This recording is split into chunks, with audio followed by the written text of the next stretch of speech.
Hey guys, what's going on? Master Efects here. Today I'm going to bring you another Photoshop tutorial. In this tutorial I'm going to be showing you how to create the glowing neon line effect here. Now there are quite a few tutorials up on this already. However, there are very few tutorials that show you how to create the different color flows here. So it's a very simple effect, and I feel a lot of you guys would really enjoy to see this one. So what we're going to go ahead and do is bring up our image. As you see, it's the same image. We're just going to start from scratch here. First thing you want to do is bring up a new layer, and then we're going to bring up our pen tool. We're going to make sure it's selected on the middle one right here on your path selection, and what it's going to allow us to do is click and make points here, and it won't fill them in. So now that we have that selected, what we're going to do is we're going to take our pen tool, we're going to click to make a point, then we're going to click and make another point. We're going to continue holding down our left mouse button, and we're going to drag off into a diagonal direction until it creates a nice little curve right there. And we're going to continue to do this all the way around her body. You can get as close or as far away as you want. What I'm doing for here is trying to continue with the shape of her body. And then we're going to get it nice and thin at the bottom there. Alright, now that we have that done, the next step we're going to want to do is bring up our brush tool. So we're going to hit our B key, and then we're going to right click, and we're going to scroll up to the top here. And for this one, for the image on this, I'm going to be selecting the brush size of 9. And what we're going to do is go back to our pen tool, and then we're going to right click, we're going to hit stroke path, we're going to make sure it's set on brush and click OK. As you can see, it just stroked the entire brush path that we just made with the brush size that we selected and the color that we have. Now, in order to get these lines off, you have to do is hit enter one more time. Now, and as you can see, it's just one plain color right here. Now, this is where I'm going to show you how to create the multi-color effect. What we're going to do is going to create another new layer. We're going to again hit up our B key. We're going to right-click. We're going to go to our size 300 brush, soft edge, and then we're going to bring up our colors. Now, as you can see, it's already set to yellow, so I'm not going to be using yellow again.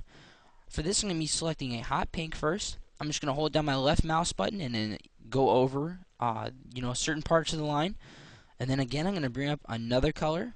This for selecting, I'm going to select a nice blue. Then continuing following along the path. Again, selecting another color, and I'm going to do a neon green. And you do not have to be super precise about this, guys. Don't worry about, zooming in and getting as close as you can to the lines. You don't have to worry about that, and I'll show you why here in a second. So for the last color, I'm going to select white and just get all that. As you can see, it's a complete mess right now, and it doesn't look anything like what I showed you before. Now, here's how you fix that problem. What we're going to do is, if you go up to your layer where you did your brushes, and you hold down your Alt key, and then you go in between your pen layer and your brushes layer, and you click, and you'll see a little thumbnail pop up. Now, if you click on that, it will create a clipping mask to the line that you just made. So as you can see, we have that nice little, color effects right here.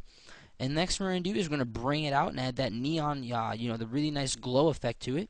So for this, we're going to go to our pen layer that we created the shape on. We're going to double click to bring up our blending options. For here, we're going to do an outer glow. We're going to set the blend mode to normal. We're going to set the color to white for this one.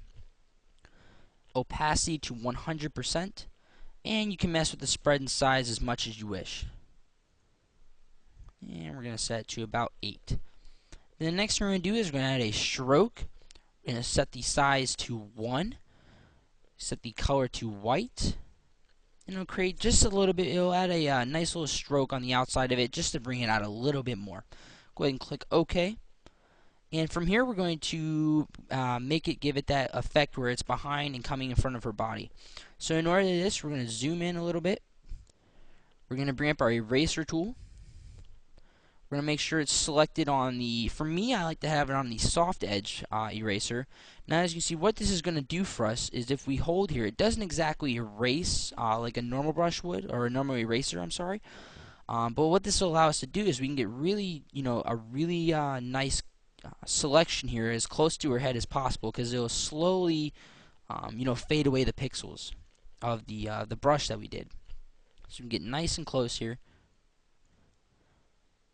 And I'm not being, super precise on this, guys. So don't, don't hold it against me here. I'm just trying to make this a really fast and easy tutorial. Of course, when you're going to do this on your own images, you're going to be, a lot more precise than what I'm being. But while I'm erasing this, some ideas that you guys could do for this effect. You could do them on video game characters. If you're creating a desktop wallpaper and you need something to just kind of bring it out, if it just seems a little plain and simple, you can do it on that. It's just a wide range of things you can do with this effect. So we're just going to go ahead and erase this last bottom part here. Like so. Alright, now that we have that done, we can zoom back out. And I see it's a little bright for me. It wasn't that bright in our first one, as you can see. So what I wanted to do for this is I went over here to my fill option, selected the arrow, and then I just lowered the fill ratio on it. And it just kind of, a little, I don't know, I don't really know the word for it, but it just kind of took it down a little bit more. It took the tone down and just made it flow a lot better with the background. So go ahead and zoom out, and there's our image. So again, guys, this is supposed to be a quick and easy tutorial. I hope you guys enjoyed this. But other than that, guys, take it easy.